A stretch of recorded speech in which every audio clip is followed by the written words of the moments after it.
You're listening to the Minor Detail Podcast, a place where all things community, encouragement, and lifestyle come together through meaningful conversation.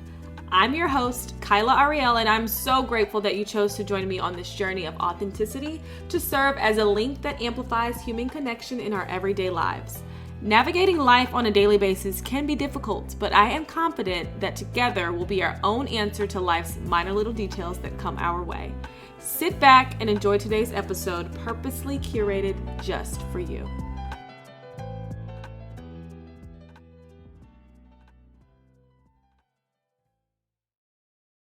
Hey y'all, and welcome back to another episode of the Minor Detail Podcast. I'm your host, Khaila Ariel, and as I always say, because I truly mean it, I am so grateful that you are tuning into today's episode.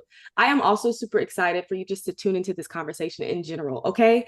Joining us today is the one and only Sopha Rush. Sopha is an OG content creator, author, podcast host, mama, and wife. Y'all, this woman is literal peace on earth. I am filled with so much gratitude that she has agreed to grace us with her presence and wisdom, okay? Because this is about to be good on the Minor Detail Podcast. So without further ado, thank you so much for joining. Yes, thank you so much for having me today. This is such an honor. We've been knowing each other for a little bit, so this is really cool that we get to reconnect and I get to be on your podcast. I'm so excited. So thanks for having me. I love that word, reconnect. That's actually perfect. You said it perfectly. So before we, really dive in, how are you feeling today? I am feeling good. I'm in a space where I just feel like at peace with life. I just feel good in every area.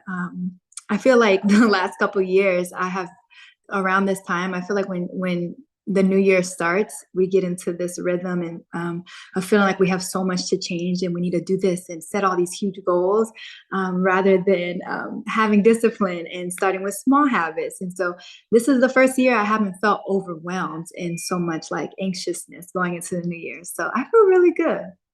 I love that. And I think that there's like a level of peacefulness that you almost allow yourself, especially at the new year, when you don't dive in and feel the need to just like have it all together immediately. So I love that.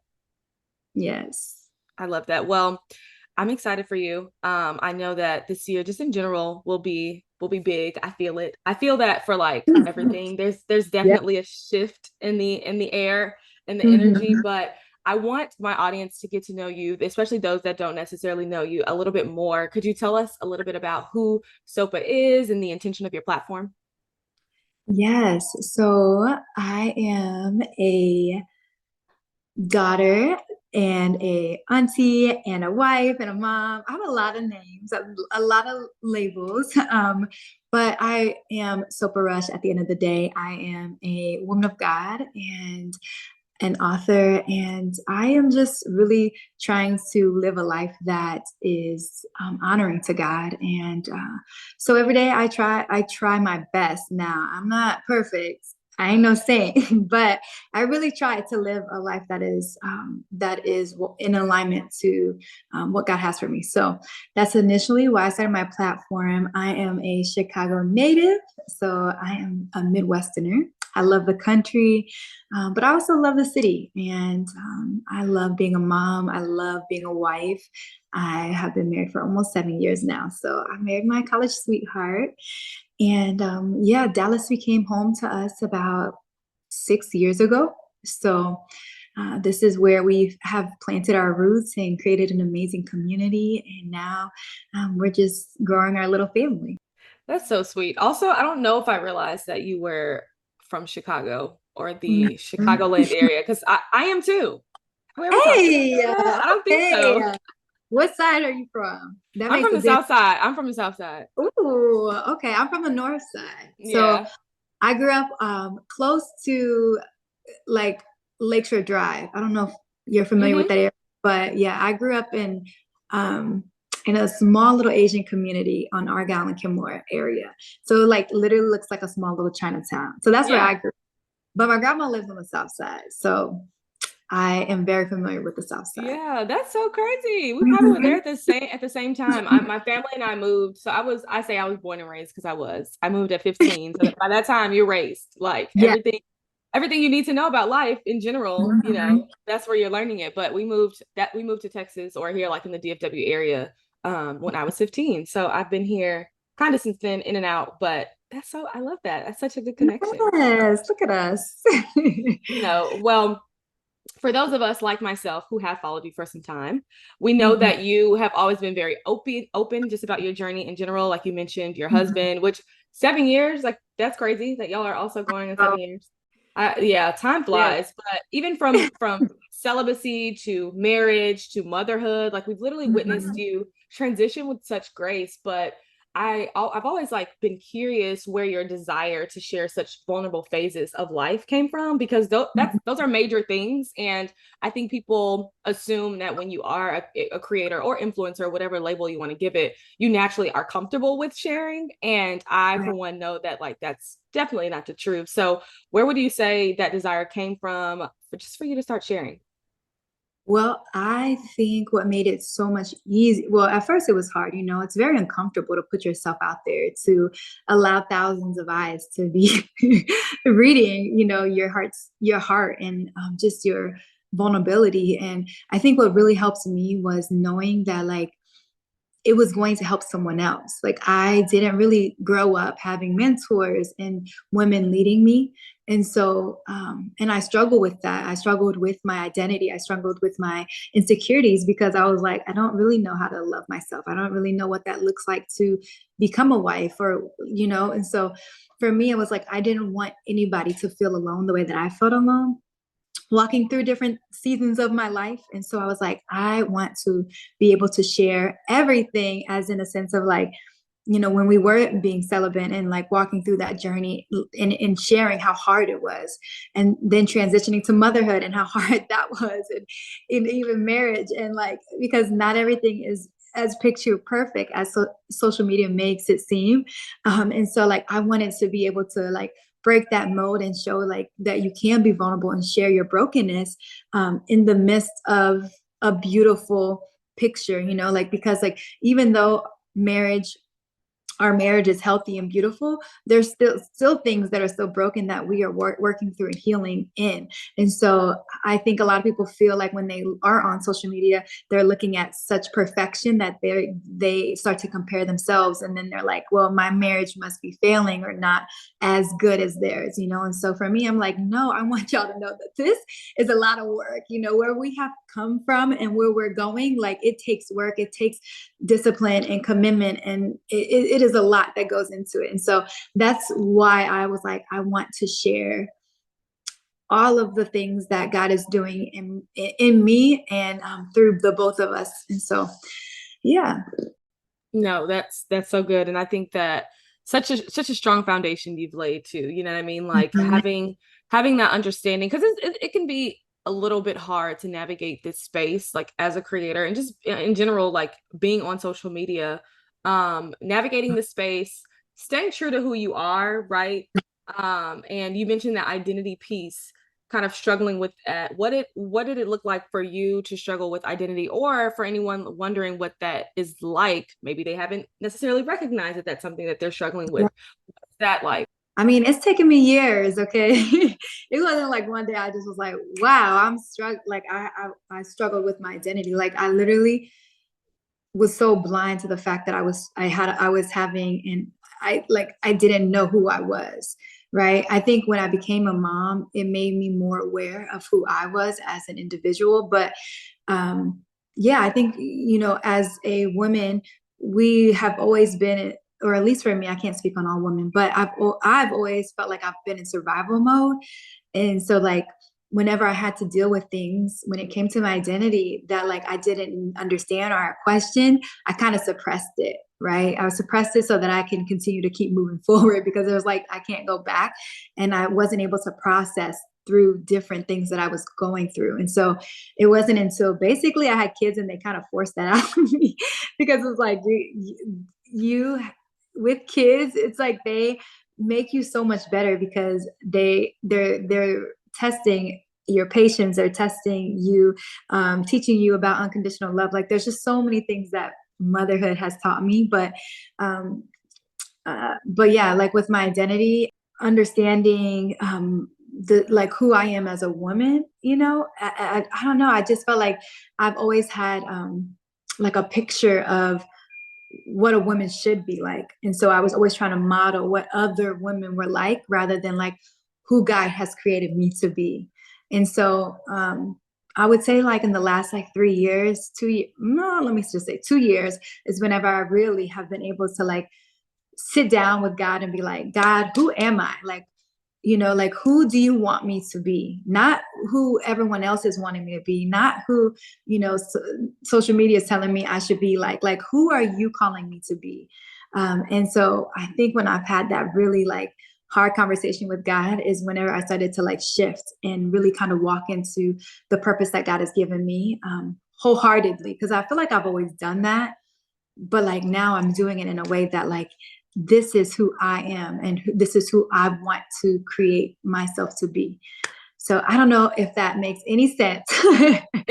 But It does. And I think that there is an identity in Christ, mhm, that is a little bit different yeah, than what you're saying you're moving away from, because it's like that identity in the world. And not to even sound like, oh, super like woo woo or anything, but it yeah, literally is like when you don't know your identity. And I think that it's so easy to struggle with that, I believe. And I think even think sometimes, because just mhm, on a tangent really quickly, we were in Bible study yesterday evening, and there was a kind of like a diagram that our teacher pulled up, and it was basically showing like an XY axis, basically, if you could picture that, almost like a mhm, cross, right?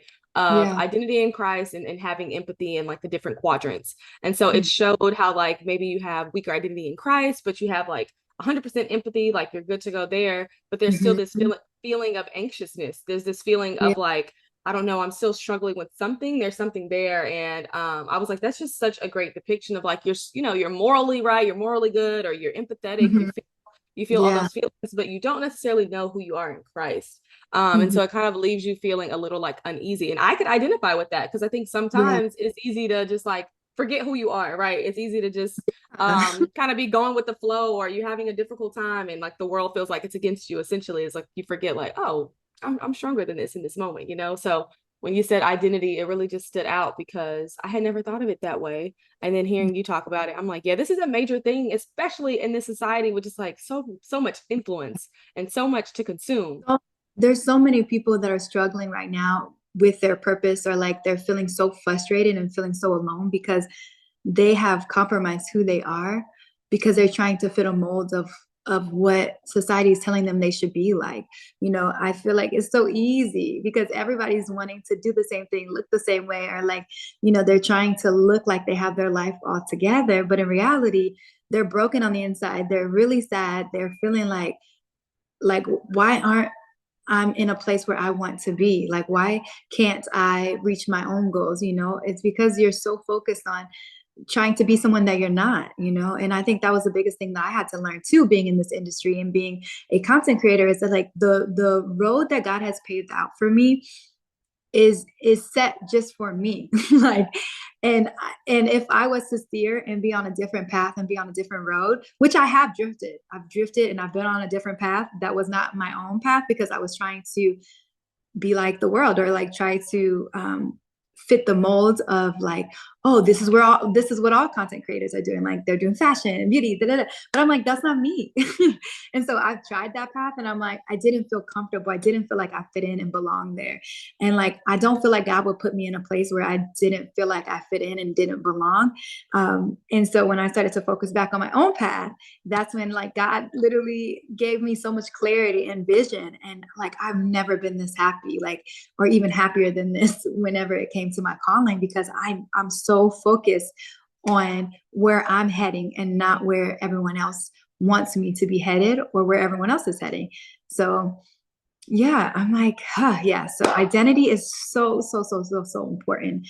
And that's just one thing that I wish to tell everyone, or I want to encourage everyone, is like, don't compromise yourself for the world or for anything, for nobody.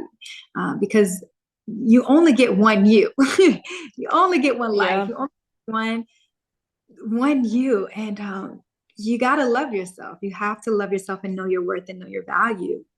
absolutely.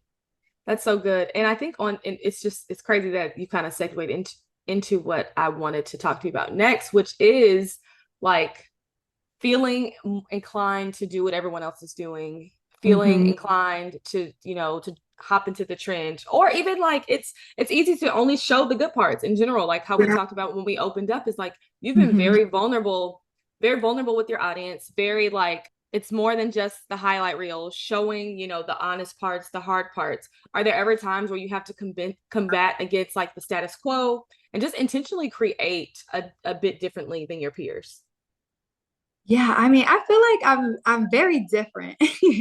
And I remember when I first started doing content creation, and I had a girl tell me, one of my friends, tell me that like when brands go to my page, they're not going to look at my page and want to work with me because I talk about God too much. And I'm like, but like that's just something that I'm passionate about, you know?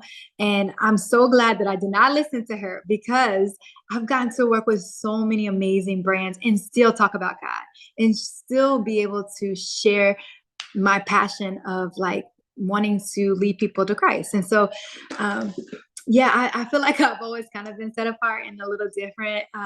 We had like a brunch with my agency this last year, and I just remember like walking into the brunch and thinking like getting a little discouraged. Now I'm like, this is a vulnerable moment, but I was like kind of discouraged because I'm like, I'm not into fashion, because it was during fashion week. So I'm like, I'm not into fashion, I don't do beauty, and a lot of them are beauty and fashion, you know? And so it just, I kind of did feel a little out of place, but I had so many people come up to me and reminds and like just tell me how I've encouraged them over the years with just my content. And that really just took away that instant like thought that I had in my head that like what I was doing wasn't good enough, you know? And so for me, it's just like I feel like God just continues to plant seeds in other people to encourage me and remind me like what I'm doing makes me so set apart. Like I don't have to try to be trendy and try to do the things that everyone else is doing to be relevant.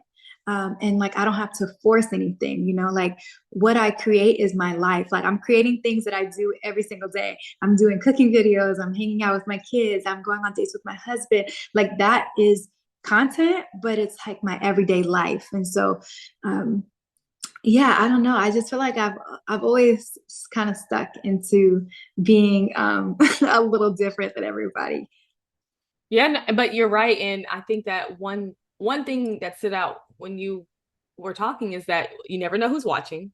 Literally, you Hmm. never know who is watching, who is supporting, Yeah. who might even be like looking forward to your content and Yeah. the words that you're putting out. And I think that that's so important to remember, just in general, because it's like we're our own worst critics, especially when we get those thoughts, the negative thoughts that tell us that we're not good enough or we're not doing something right. And it's like, who said that? Number one, you know what I Mhm. mean? And so Yeah. having that moment or the opportunity for other people to come and remind you of that, I'm sure is just like so beautiful, because I can imagine like it can be intimidating going into a space where you feel Yeah. like it's not your own, right? Mhm. And so to just be reminded that like, girl, you are in this room for a reason, like that's beautiful. Yes. Because sometimes I'll be feeling like, oh, I'm just like this little me in my little corner in my own little house, like just minding my business, making my little meals, and like, you know, spending time with God and my little family. So it doesn't feel like when I am from the outside, you know, world, when everything's such so fast paced, and like girls are doing runway shows and like doing all these different things and traveling the world. It's like, okay, you know, it just seems like what I'm doing is like not enough, but that like it really isn't that way, you know. Whenever you really think about it, like I'm changing lives too. It's just it's just in a different way, you know. Like some women are inspiring through the way that they're living their life and traveling and buying purses, and like those inspire other women that to reach those goals of like I can have financial wealth, you know. But like for me, I'm like, I want to inspire women and know that they're not alone. So it's like two different worlds, but also like everybody's encouraging everybody in different ways. And that's something to remind yourselves of too. If you are stepping into this content creation world, is like what you have to offer is so unique and so different that like you don't have to be like everyone else to be good at what you do. Like the gift that God has given you makes you stand out and stand apart. And so like you don't ever have to shrink yourself to fit into any like any room or any space. Like there's always going to be room for you. Like God will make a way for you, just you. And so, yeah, I just think I just went on a whole tangent, but No, it's beautiful, and I think it's what people need to hear because it's that piece, that comparison piece that we all Mhm. struggle with at times. We all struggle with Uh-huh. it. We all experience it. But at the end of the day, it's look, everyone's intention should be different because we all have Yeah. different purposes. So if we were all, encouraging and making people feel as, they are as though they are not alone, or if we were all buying purses and into fashion, or if we were all Mhm. doing beauty, it's just there would be no difference. Like everyone would be the Yeah. same. And how boring is that? You know what I mean? Yeah, every time you swipe, you see a purse, Right. shoe, shoe, shoe.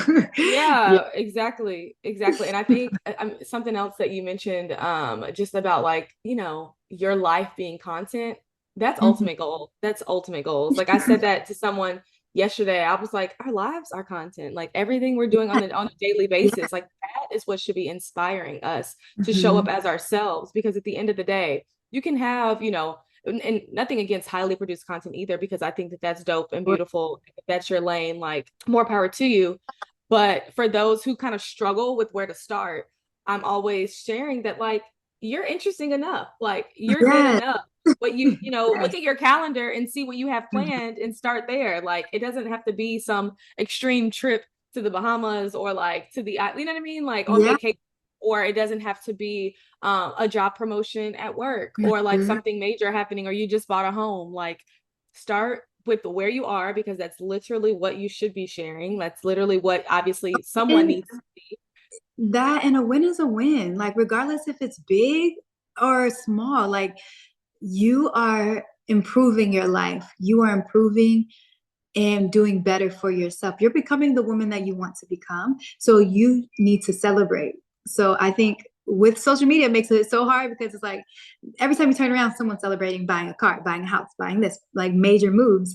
And so, like, when you're in the mundane of life, you feel like those aren't big enough to celebrate. But I've learned the beauty in celebrating the small moments. And so, like, when I have a small win, I buy myself cake. I give me a slice of cake and I'll eat it and I'll share it with my husband. Because, like, to me, no day is promised. And, like, that's the mindset that my husband and I both have is like, we live with the idea or this reality that, like, tomorrow will be here. Tomorrow won't, like, we don't know if tomorrow will be here, right? And so it's so important to make romanticize every single day of your life because this could be your last. So celebrate big or small win. You deserve to be celebrated. And if no Yeah, one's celebrating you or clapping for you, then you do it for yourself. absolutely. I think that's definitely a page that I want to take note of this just in this Mhm. year. I feel like, and I don't know, I feel like a lot of people feel that way as well. Just like celebrating the small things, celebrating the small wins, because it's also taxing to make a big win happen Yes. every other month. You know what I mean? Like it takes real work to get a It new really car, to get a is. home, to get like it's just like that's not all, it's also just not realistic for it to happen like more than every so often. So 100% tomorrow is not promised and a win is a win. If you take Yeah. nothing from what Sopa just said, Yeah. that's enough. So I want to talk a little bit about your devotional. Yes. I mean, absolutely amazing stuff. You recently released a 100 day. I mean, 100 days, not 21, Mhm. not 50, a 100-day devotional titled 100 Days of Living Deeply Rooted. Congratulations, by the way. That's Yes. awesome. Thank you. Thank you. I want to talk a little bit about that process, like from the seed being planted where you decided like I want to do a devotional, which mind you, you already have like your platform on social where daily you release almost like whether it be like morning prayer or just like Mhm. intention setting sometimes is what it feels like too. You already had that. So kind of like transitioning into something more physical. What was that like from the seed being planted to holding the physical copy in your hands?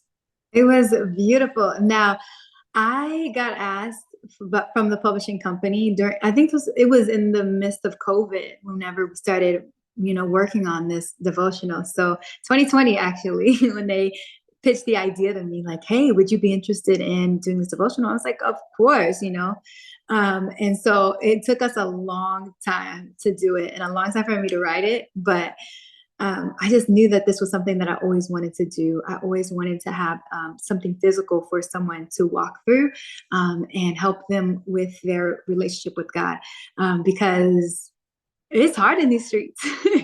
It's hard whenever you don't have a community of godly women or a church home, and a lot of people don't have that. So that is something that I feel like we take for granted, is the people that we're surrounded with who's helping us hold us accountable or just being there and doing life with us. And some people don't have that. And so with this devotional, I wanted to create something for anybody to feel like a closeness to God. And so when I was creating this devotional, it took a minute, but like I just was like, this is going to be a book that is going to transform lives. It's going to be a book that is going to be able to help women and men deepen their relationship and go deeper. And so, yeah, it was like a year and a half. Oh no, 2-year process. It was a 2-year process of getting the physical copy, holding it, walking through like the designs and everything. And it came out so perfect. I love it so much. Oh, that's so exciting. Was that your first time writing a book? Like, So ever? I did a small devotional, like it was a paperback one too, in 2018, and it was a 21-day devotional. So this one was like a bigger one, and yeah, it just was like, I don't know, it just felt so surreal. Like I remember getting the package and opening it and like tearing up because like I was like, wow, this is the fruit of my labor. Like it was just like beautiful. So yeah.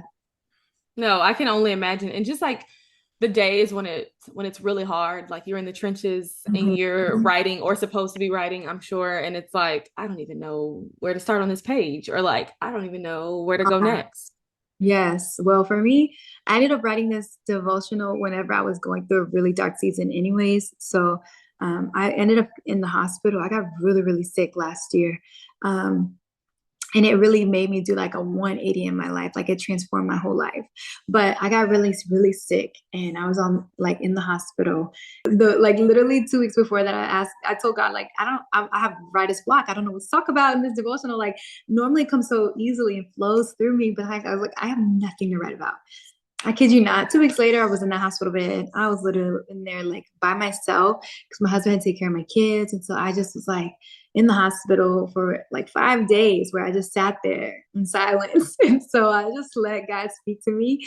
And when I left the hospital, I was like, I have enough to write a 365-day devotional. Okay. And so that's what I did. I just was writing, and cranked everything out. So it was like really cool. But also I was like, God, please don't ever have me go through fire like that again. Like I understand the process, but like I don't want to be refined like that ever again. It was very, very hard. Yeah, well, I'm glad you are obviously better, like you're here Thank today. you. Thank But you.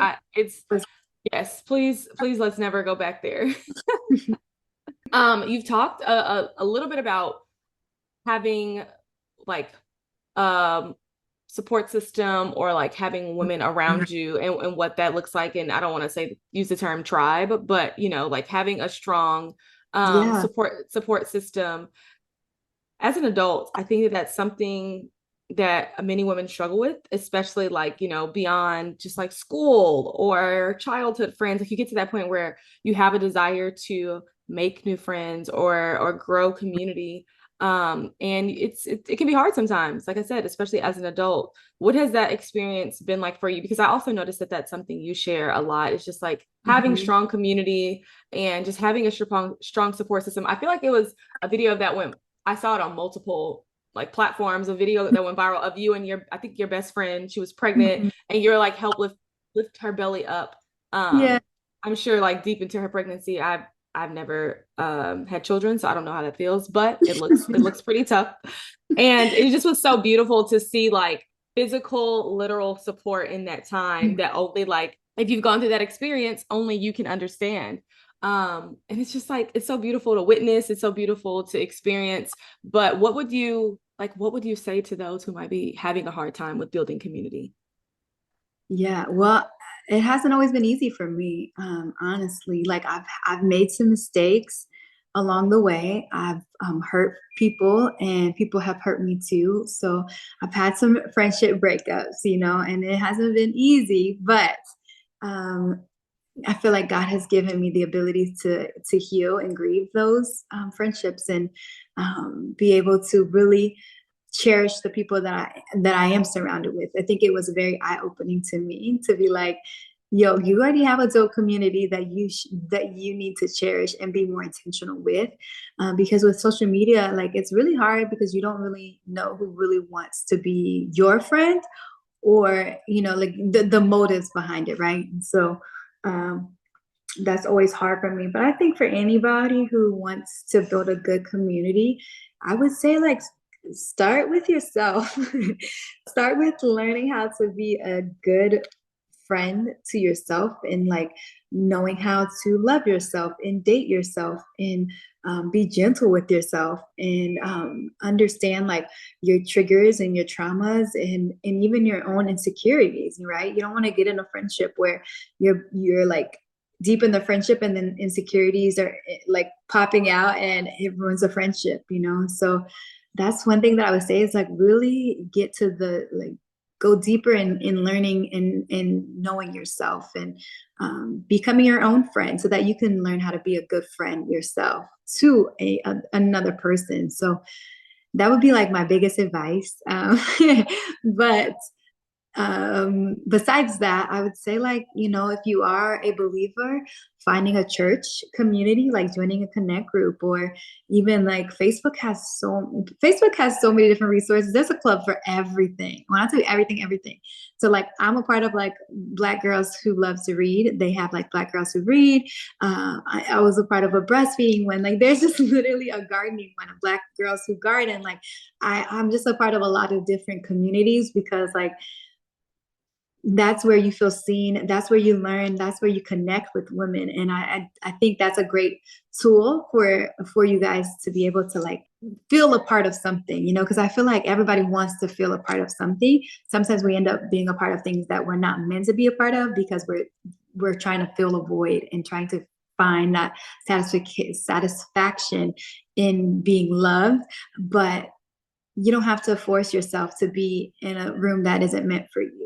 And so you want to be in places that you feel comfortable, in places where you're welcomed and you're invited into. So I say join groups, find connections via social media, because there's so many of them, and like, get out of your comfort zone a little bit. So those would be like my top things for building a community. I love that. And I think also, we talked about it before, it does kind of go back to identity, knowing yourself a little Mhm. bit, like having spent that time to be able to recognize, like, what, like, not who am I necessarily, but what type of friend am I, or like, what, how do I show up in the world, like, how could I be, because friendships can be so sensitive and so like fragile. And I think a lot of times people just, like you said it perfectly, like, people just want that community, they just want that friendship, that they'll jump into like any type of space without knowing, what Yeah. works for them, or what affects them. And you have to know that, because you don't want to make that mistake. Yeah. Learn from me, please. Don't go where you're not wanted. Yeah. Please don't do it. It's not worth it. Yeah, absolutely. Well, I would definitely be remiss if I didn't ask you how on earth you do it all. Like, literally, you're from your intro to everything we've talked about, for just like being a mother, being a Mhm. wife, having your own podcast that you co-host, and having your Mhm. own business, and you're an author, like all of these things. Where, like, what is your formula to keep it all flowing? Because I no longer believe in balance. I think that Yeah. is a lie. But I believe that we definitely can just like keep it flowing. Like, we can make it all flow and work together as best as possible. So what's your formula? What are your keys? God. I'm laughing, but I'm really dead serious. Like, I get a lot of my strength from God. Like, I don't drink coffee or anything to like wake me up. I really feel like God gives me so much strength to make it through each and every day. Like, every day looks different though. There's some days where I'm not motivated. There's some days where I'm like, I just don't have it in me. But for the most part, I feel like God really strengthens me, like, gives me the ability to continue to move forward and continue to put one foot in front of the other, even when I don't feel like it. And then two, my husband, I literally don't know how I could like do all that I do without him, because my husband is the like hands down the best team player ever. Like this man is like, he's like the better part of me. They always say like your husband's or your spouse is a mirror of you, but like no, my husband is like, no, he is above me in that way. So my husband is very he's just that support for me. Like he helps keep everything flowing with the kids and running the household. Like he helps me do all of the chores. It's not like just put on me. And two, we also have a house cleaner that comes and cleans, every 2 weeks. So that also is another thing. Like if you have the ability to afford one, please invest in it, because it really has changed the game for us. But for the most part, like you said, like everything is content to me. So I actually really enjoy cleaning. I really enjoy cooking. Like I really enjoy doing the things that I do and post about. So that it's just like it helps encourage me to like keep doing it, if that makes sense. Like it inspires me to do it so that I can inspire other people. But structure too, that is like also one thing that I've learned to love, is creating like structure in my home and in my family life, because like kids also need structure. And so for us, we are very like scheduled and very detailed and like writing things out. I'm a visual person, so we have like a big family calendar, we have a big whiteboard, and we write down like everything that needs to get done in the home, all of the things that we have going on with the kids, with me business wise. Like everything's kind of like out in the open, so like my husband and I are both on the same page. And like, yeah, so for me it's structure. Waking up early, having structure, spending time with the Lord. Like if I don't do those things, everything feels like chaos. So yeah, so structure, I highly recommend, if you haven't, read Atomic Habits, because that book really changed my perspective on creating habits, like small habits, and working its way up and being disciplined in that, rather than making like thousands of goals and habits and then not sticking to any of them. So yeah, so many gems. I mean, from your yeah. husband being the better part of you, which that's absolutely beautiful. Yes, We need the listen. prayer. We need the keys. You need to marry someone. Like make sure you are very intentional with who you marry, because who Yeah. you marry sets the tone for the rest of your life. Like the way that you operate and just the richness of your life. Like I don't know how to explain it, but please pray for the man that you want to marry. If you're single right now, still pray for your husband. Like if you're married, continue to pray for your husband. It never stops. Like be a praying spouse, because it really makes for a rich marriage. Yeah, I love that. And I also think too that, not to deep dive, but you said it so well, like the person, man or woman you marry, sets the Mhm. tone for the rest Yeah. of your life. And I think so many people struggle with that. I once struggled with that, and being able to, like, outside looking in on the other side, you're just like, wow, like I really almost forced that vision, you know? Yeah. Yeah. Yeah. And thinking about the detriment that it could have been to the both of us, not saying one is better than the other or vice Right. versa. It's just more like when it's not a fit, it's not a fit. And that's okay. Yeah. Yeah.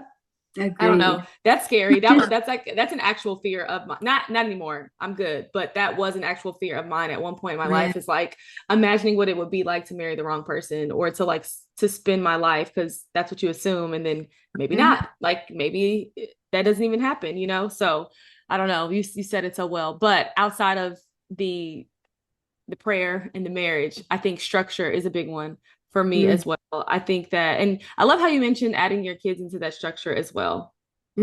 Yeah.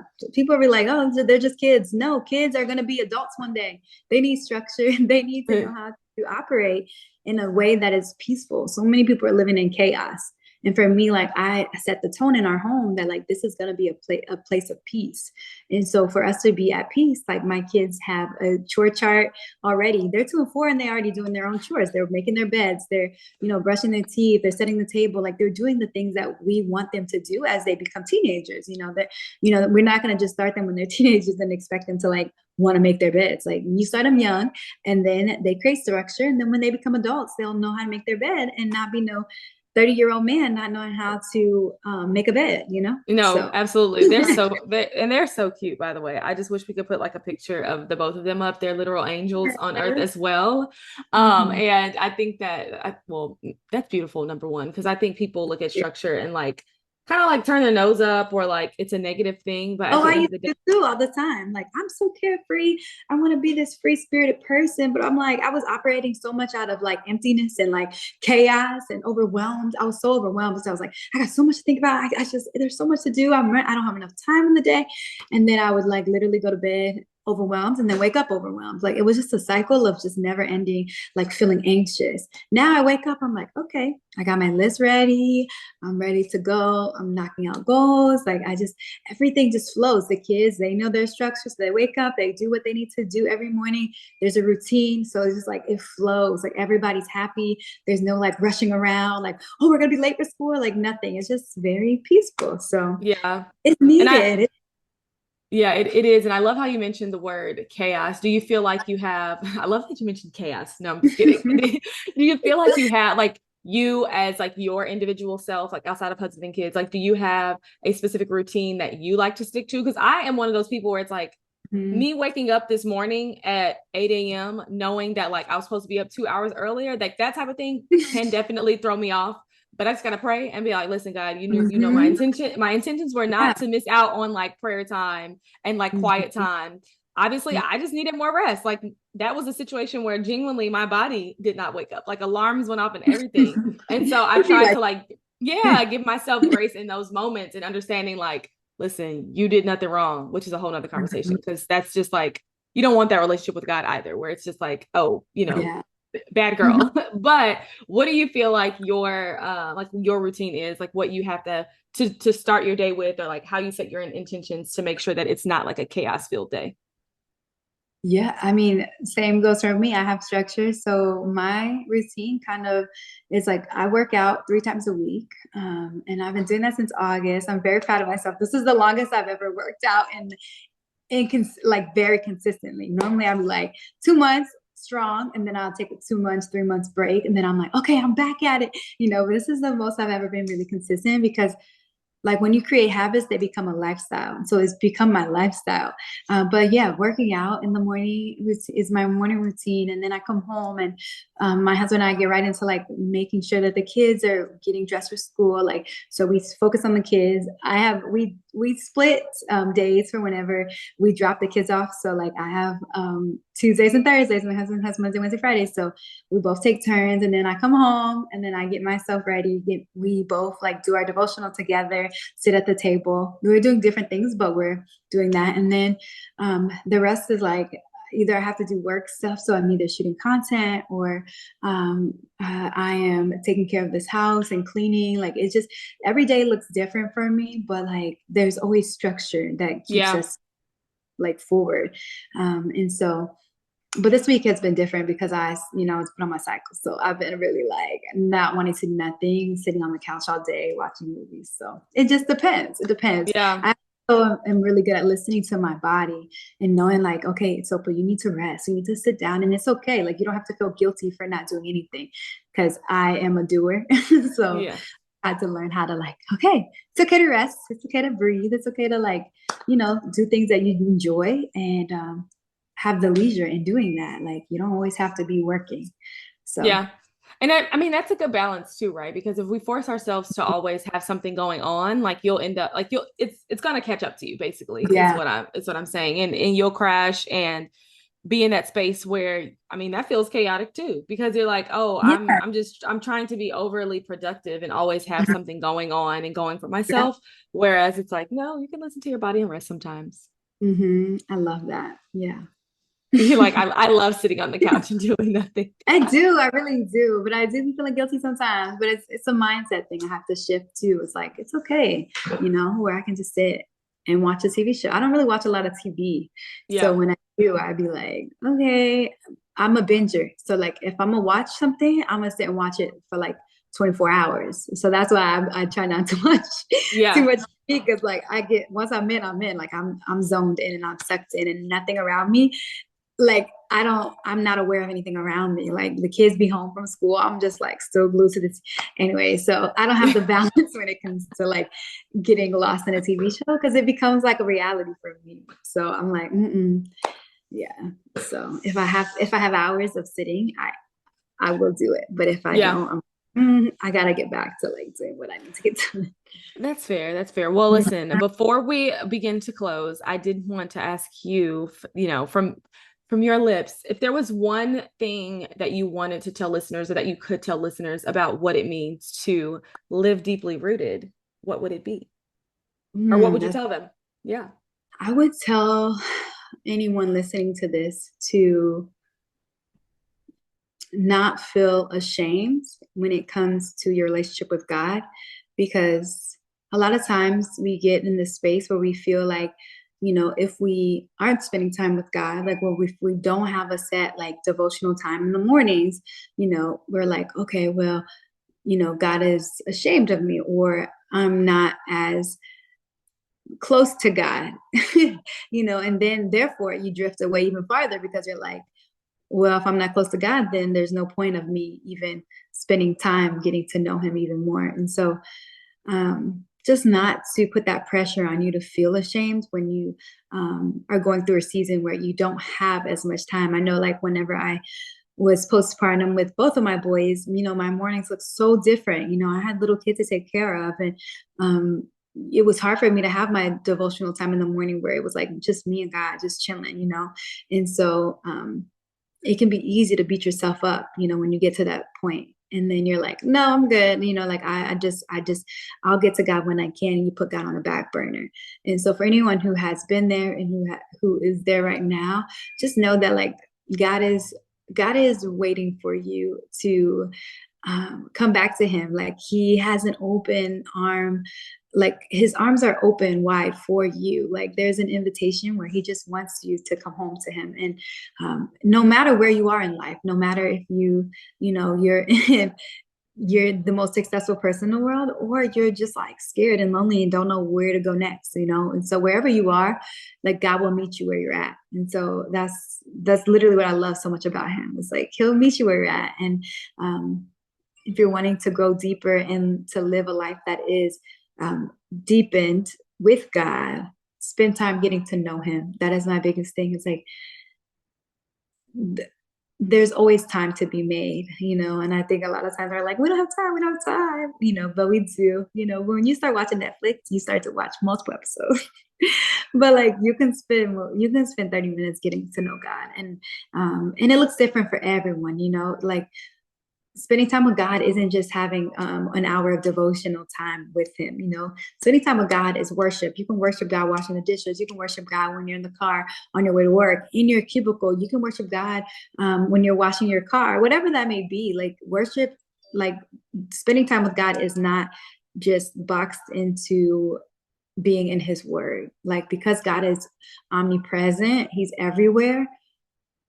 You can spend time with him in that capacity with prayer and worship. So that is like what I would tell someone. It's just like, Yeah.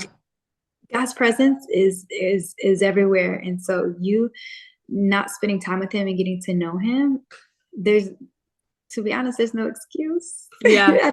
I think that you said it really well too, about the fact that like God is always there waiting. Cause it's so funny in my prayer this morning, quickly, because like I said, I woke up late. I was just like, thank you for always being there, like in every season, and not necessarily season of my life, but like stages of my life, from when I was introduced to God as like a child, which technically wasn't my choice, but being an adult, and like now I'm constantly choosing God. I'm constantly to walk with God, straight, and that is my choice.